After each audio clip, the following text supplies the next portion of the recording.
Mga kamukbang, tara kain tayo. Ayan, umuulan na naman. Lakas ng ulan. So, sana wala ng bagyo, no? So, ayan. Bumili ako ng ulam sa palengke. Kilawin. Kilayin sa Tagalog. Meron tayong sardinas dito. Sayang.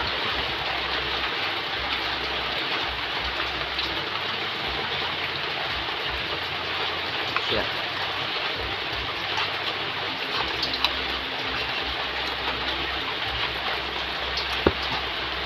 Kain na tayo.